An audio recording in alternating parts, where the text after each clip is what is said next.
জামায়াতের আমির কর্মজীবী নারীদেরকে বেশ্যা বলছে। জামায়াতের আমির, আপনারা কি জানেন যে উনি এখন বর্তমানে নির্বাচনী প্রচারণায় উনি একটি কথাও যে সত্য বলতেছে না। উনি ওনার এক্সে, আগে ছিল টুইটার যেটা এখন এক্স, সেখানে পোস্ট করেছেন যে কর্মজীবী নারীরা হলো বেশ্যা, ইংরেজিতে বলছেন প্রস্টিটিউট। এখানে উনি যা যা বলেছেন ঠিক একই কথাগুলা আল জাজিরার সাথে সাক্ষাৎকারে উনি বলেছেন, সেখানে শুধু প্রস্টিটিউট কথাটা উল্লেখ করে নাই। এবার আমরা যারা বাংলাদেশের মানুষ, অর্থাৎ যারা আমরা বোকাচোদা, তাদের উদ্দেশ্যে আমার এই ভিডিওটা হলো এই। আচ্ছা, জামায়াতের আমিরের দুই মেয়ে, তারাও কিন্তু এখন কর্মজীবী। ওনার ওয়াইফও ডাক্তার, ওনার দুই মেয়ে ডাক্তার, তারা কর্মজীবী। উনি তো তাদেরকেও প্রস্টিটিউট বলছে না? তাহলে কেন বলছে এটা বিস্তারিত এই ভিডিওতে আমি বলতেছি, শুনেন। গতকালকে জামায়াতের আমির বলছেন যে স্বাধীনতার ঘোষণা কর্নেল ওলি দিছে। তাহলে জামায়াতের আমির এই যে কথাটা বললেন যে কর্নেল ওলি ঘোষণা দিছে, এই কথাটা কি আপনারা কেউ বিশ্বাস করছেন? কথাটা কি উনি মিথ্যা বলে নাই? উনি কি জানে না যে আমি এটা মিথ্যা কথা বলতেছি? তো জামায়াতের আমির বা জামায়াত কোন কথাগুলো মিথ্যা বলে আর কোনটা সত্য বলে, এই কয়দিন পরে জামায়াতের আমির বলবো, দেখেন 2-4 দিনের মধ্যেই, যেহেতু জিয়াউর রহমান স্বাধীনতার ঘোষক, এটা 54 বছর পর্যন্ত সে বলে আসলো, এখন আজকে বলে ফেলছে উনি যে কর্নেল ওলি ঘোষণা দিছে, কারণ কর্নেল ওলি এখন তার জোটে গেছে। কথাগুলো এই কারণে বলতেছি, জামাতের মতাদর্শ কি? জামাত না আপনাদেরকে সবসময় বলতেছে যে তারা ইসলামী খেলাফত কায়েম করব, ইসলাম কায়েম করব, তারা সৎ লোকের শাসন চায় আর ইসলাম প্রতিষ্ঠা করতে চায়। তাহলে ইসলাম যদি প্রতিষ্ঠা করতে তারা চায়, সত্যি তারা ইসলাম প্রতিষ্ঠা করবে, এটা আমি বিশ্বাস করি না। কারণ জামায়াতের আমির জাসদ করত, উনি মাদ্রাসায় লেখাপড়া করে নাই, ওনার স্ত্রী মাদ্রাসায় লেখাপড়া করে নাই, ওনার 2 মেয়ে 1 ছেলে কেউ মাদ্রাসায় লেখাপড়া করে নাই, জ্ঞান বিজ্ঞান নিয়ে লেখাপড়া করছে। তার 2 মেয়ে ডাক্তার, ছেলেও ডাক্তার, তার স্ত্রীও ডাক্তার। আর উনি করত জাসদ, ছিল নাস্তিক। আবার এরকমই আরেকজন আছেন না, গোলাম পরোয়ার, যিনি জামায়াতের 2য় পর্যায়ের নেতা, উনিও ইসলাম কায়েম করব। দেখবেন জামাতের শীর্ষ নেতৃবৃন্দ যারা আছে তারা কেউই মাদ্রাসায় লেখাপড়া করে নাই, বা ওনাদের পরিবারের কাউকেই মাদ্রাসা শিক্ষায় শিক্ষিত করে নাই। এই কারণে আমাদের দেশের আরও যারা আছে, যেমন হেফাজতে ইসলাম সহ আরও যে সমস্ত দল আছে, যেমন চরমোনাই সহ, তারা মুনাফেক দল হিসেবে জামায়াত ইসলামকে বলে, ভণ্ড বলে, এই কারণে যে তারা নিজের পরিবারে কেউই হাদিস কোরআন নিয়ে লেখাপড়া করে নাই, বা নিজে তো করে নাই, পরিবারের কাউকে করতে দেয় নাই। সেই লোকরা ইসলাম কায়েম করতে চায়, তারা কতটুকু ইসলাম কায়েম করবে, এই হলো একটা বিষয়। আর আরেকটা বিষয়, এই জন্য তাদেরকে ভণ্ড বলতেছে সবাই। আর আরেকটা বিষয় হলো, সত্যি যদি ইসলাম কায়েম করে, এখন জামাতে ইসলাম কি ভোট পাওয়ার জন্যে মুখে ইসলাম কায়েমের কথা বলতেছে কিনা এটা নিয়ে সন্দেহ প্রকাশ করতে হইতেছে, কারণ তাদের শীর্ষ পর্যায়ে কোনো আলেম ওলামা নাই। তারা যে ইসলাম কায়েম করব বলতেছে তাদের শীর্ষ পর্যায়ে বা জামাতে দেখবেন আলেম ওলামা কিন্তু খুব কম। যারা জামাত পরিচালনা করতেছে তারা তো নাই, নিচের পর্যায়েও যদি কোনো আলেম থাকে খুব থার্ড ক্লাস আলেম। আমির হামজার মতো আছে, কাজী ইব্রাহিমের মতন আছে, যারা ফাউলারি, যাদেরকে নিয়ে মানুষ ট্রল করে, এই ধরনের আছে। এখন কাজের কথা হলো কি শুনেন, জামাত যদি সত্যি ইসলাম কায়েমের কথা বলে তাহলে ইসলাম কায়েমের এত ধারা ভাঙিয়ে ভাঙিয়ে তো বলা যায় না। আপনি আফগানিস্তানের দিকে দেখেন, আফগানিস্তানের কি চিত্র দেখতেছেন, তারা ইসলাম কায়েম করছে পুরোপুরি। সেখানে কোনো নারী ঘরের বাইরে যেতে পারে না, কোনো নারী লেখাপড়া বা চাকরি বাকরি ব্যবসা বাণিজ্যে যেতে পারে না, এমনকি তারা উপযুক্ত গার্জেন ছাড়া নারীরা ঘরের বাইরে যেতে পারতেছে না। কিছুদিন আগে ভূমিকম্প হয়েছিল, সেখানে নারী উদ্ধারকর্মী নাই দেখা মাটির নিচে পাথরের নিচে যে সমস্ত নারী চাপা পড়ে আছে, কোনো পুরুষ উদ্ধারকর্মী তাদের গায়ে হাত দেয় নাই, তাদেরকে উদ্ধার করে নাই। নারী কর্মী নাই দেখে তারা ওখানেই মারা গেছে। আবার চিকিৎসা সরঞ্জাম শর্ট ছিল, সে কারণে আগে পুরুষ, তাদের কথা হলো যে আগে যারা পুরুষ আছে তারা চিকিৎসা পাবে, তারপরে যদি চিকিৎসা সামগ্রী বাঁচে তাহলে নারীদের চিকিৎসা দেওয়া হবে। তাহলে এটা হলো ইসলাম। আমি বিস্তারিত না বলে সংক্ষেপে আপনাদেরকে বললাম যে বাংলাদেশে জামাতে ইসলাম যদি সত্যি ইসলাম কায়েম করতে চায় তাহলে তো উনি এই কথাটা তো মিথ্যা বলে নাই।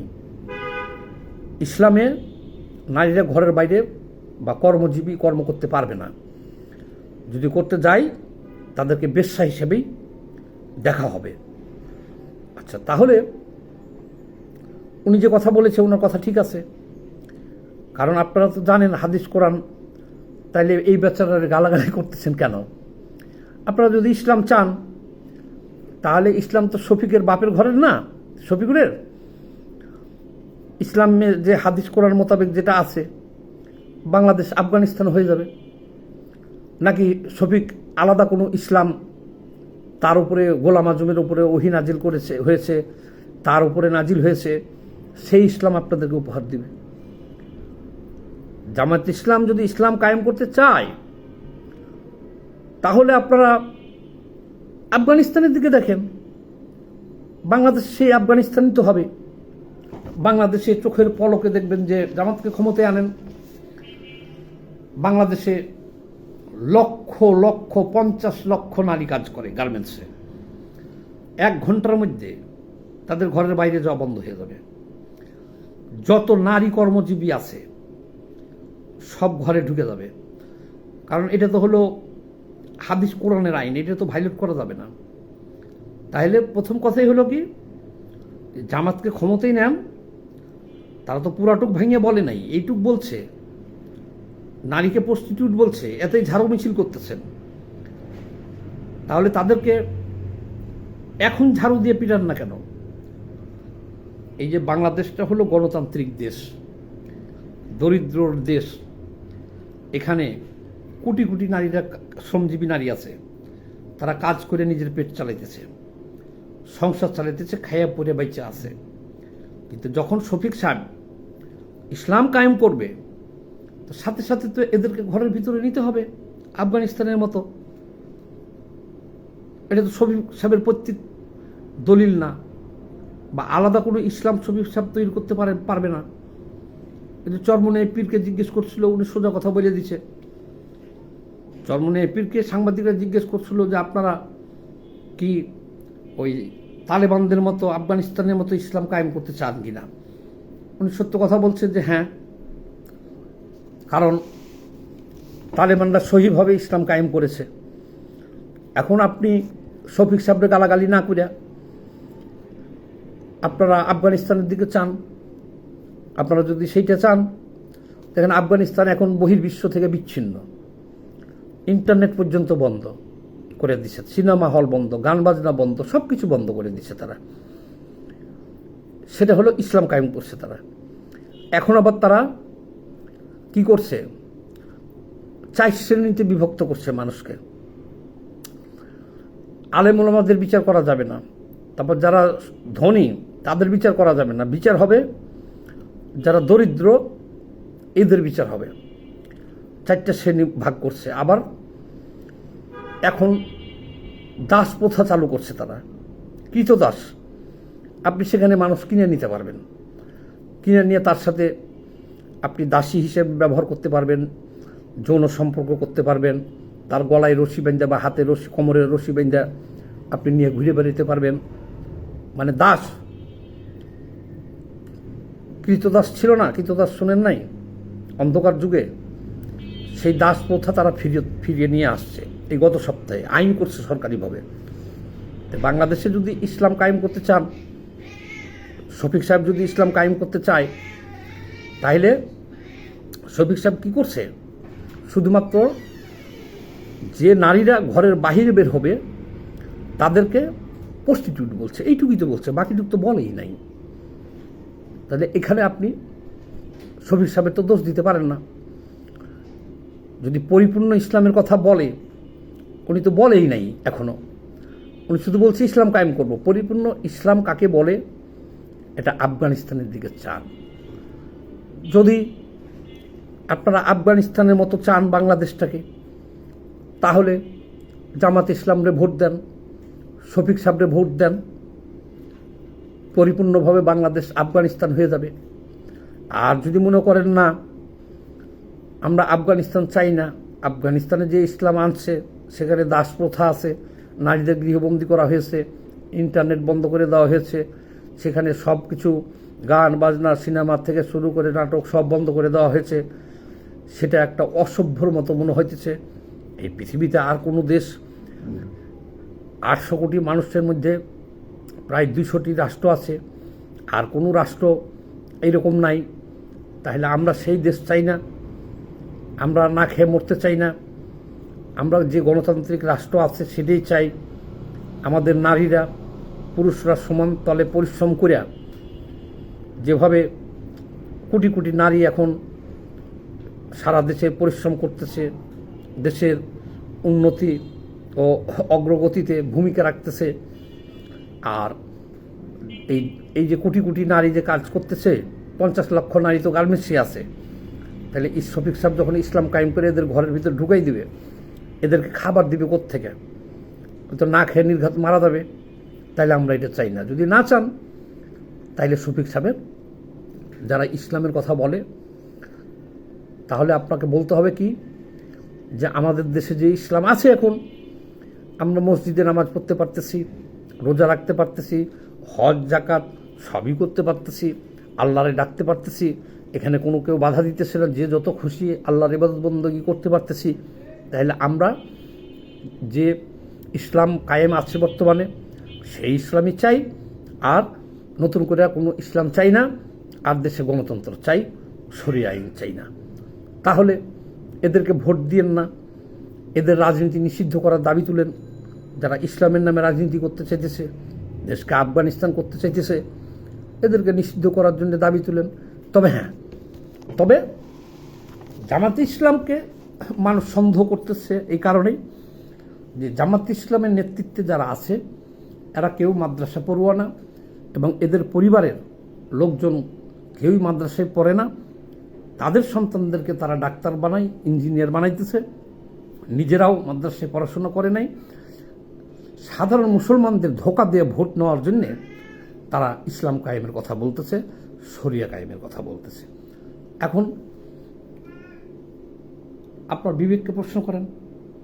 আপনারা যদি বলেন যে দেশকে আমরা এই আফগানিস্তান চাই না, যে ইসলাম আছে আমরা এই ইসলামে থাকতে চাই, তাহলে এই ভণ্ড শফিক, ভণ্ড জামাতের যে ইসলামের কথা বলে, যা নিজে পালন করে না, আমার আপনার ঘাড়ে চাপাই দিতে চাই, এদের প্রত্যাখ্যান করেন। 12 তারিখে ভোট আছে, এদেরকে ভোট দিয়েন না। এবং সবাই আওয়াজ তুলেন যে ধর্মের নামে যারা রাজনীতি করছে এদের রাজনীতি নিষিদ্ধ চাই। সবাই এই ভিডিওটা একটু বেশি বেশি করে শেয়ার দিয়ে দেন। সবাই ভালো থাকবেন, ধন্যবাদ।